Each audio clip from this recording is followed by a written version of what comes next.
আজকে আমাদের ভগবানের প্রসাদ খাচ্ছি। এই দেখেন, দামোদর মাস, কার্তিক মাস, তার মাঝে আজকে আমার ঠাকুরের আজকে ভোগ দিছে। তো একটু প্রসাদ খাইয়ে দেখি।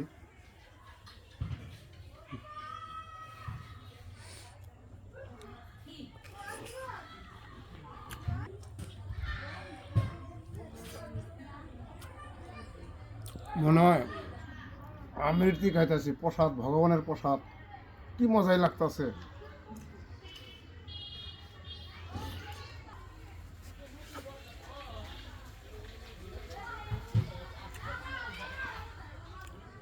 প্রত্যেকটা আইটেমই সেই মজা হয়েছে।